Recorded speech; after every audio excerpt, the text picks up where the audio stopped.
pertimbangan-pertimbangan dari dana asing ini meninggalkan negara kita? Ya, terima kasih Mbak Aneke untuk pertanyaannya. Memang beberapa waktu terakhir ini kita melihat aliran dana asing keluar dari Indonesia, baik dari pasar saham maupun juga pasar obligasi. Ya. Awalnya itu disebabkan karena ada stimulus dari pemerintah China yang membuat dana asing itu akhirnya keluar dari Indonesia, dan kita melihat bahwa ada aliran dana asing yang masuk ke China ya karena ada faktor dari stimulus yang diberikan oleh pemerintah China untuk mendongkrak ekonominya secara keseluruhan.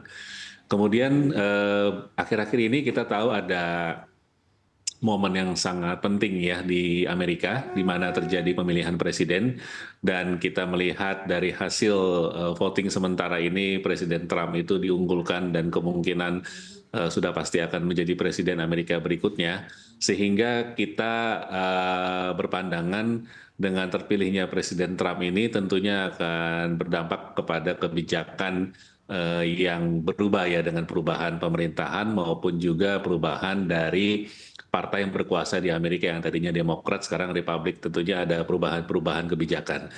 Nah, salah satunya adalah kita melihat kalau untuk ekonomi Amerika ke depan yang dipimpin oleh Trump ini, banyak investor atau pelaku pasar itu berpandangan bahwa dengan pemerintahan Trump ini, suku bunga di Amerika itu kemungkinan tidak akan turun secepat yang diperkirakan.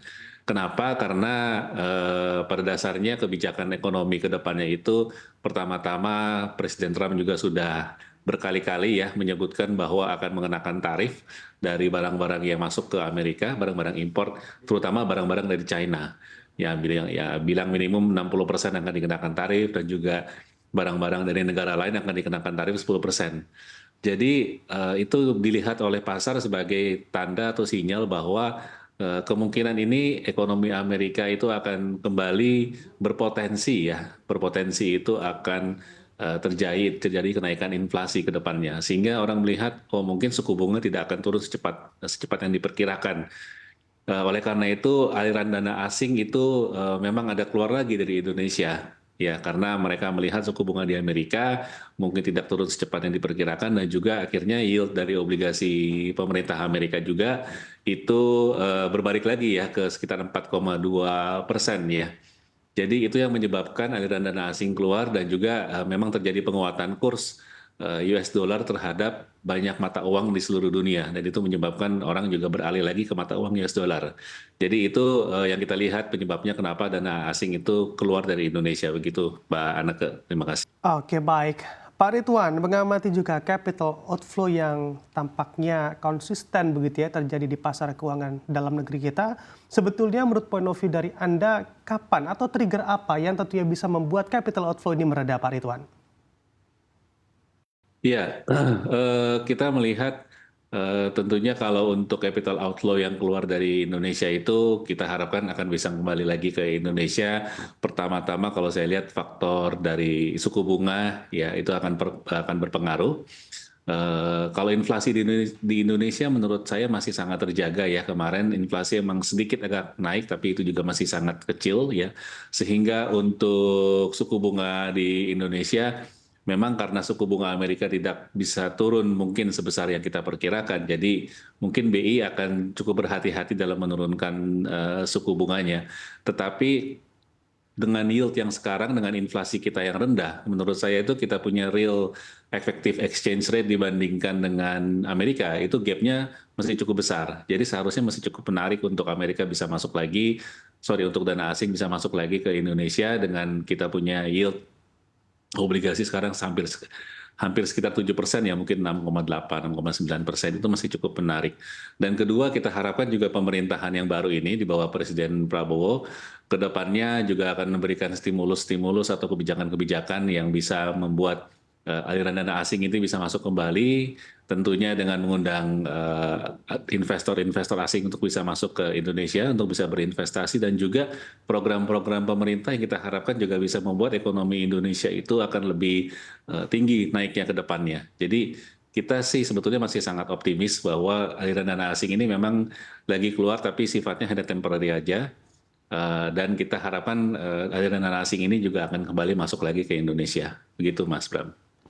Baik, lalu menurut Anda sentimen-sentimen apa dari dalam negeri yang juga bisa menguatkan persepsi dari investor asing untuk menaruh dananya di dalam negeri lagi?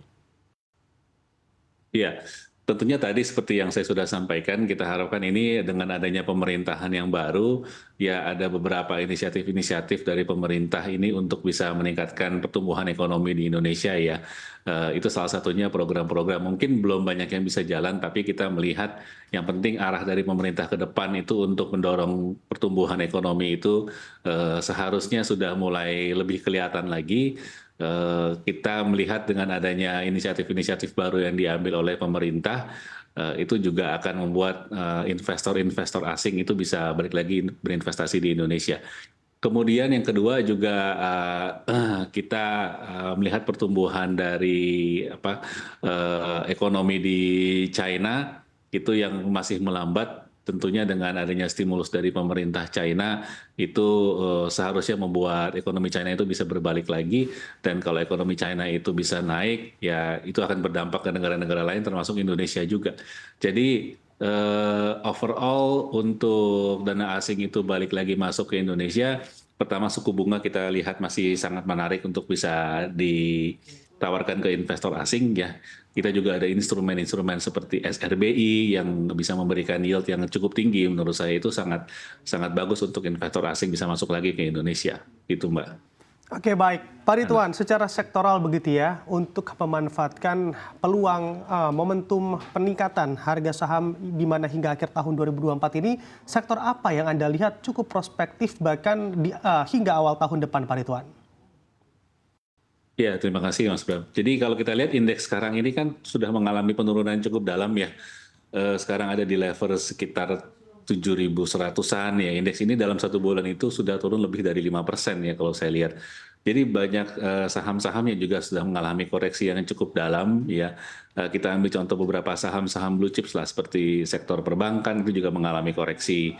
Ya, jadi kita melihat untuk sektor yang tentunya sudah mengalami koreksi yang dalam itu bisa menjadi pilihan bagi investor untuk masuk, karena ya kalau untuk kinerja dari misalnya contoh sektor perbankan menurut kami itu masih cukup baik ya.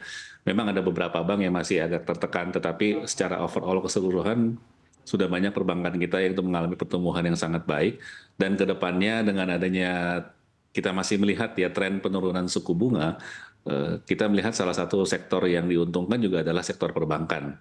Jadi apalagi sektor perbankan ini merupakan sektor yang dianggap secara weighting dari indeks itu cukup besar ya di indeks. Jadi itu membuat indeks itu bisa bergerak dari sektor perbankan ini juga pengaruhnya cukup besar gitu. Jadi itu sih menurut saya banyak saham-saham yang blue chips ini juga masih cukup menarik untuk kita koleksi secara valuasi karena koreksinya juga sudah cukup dalam ya harga sahamnya. Terima kasih. Begitu.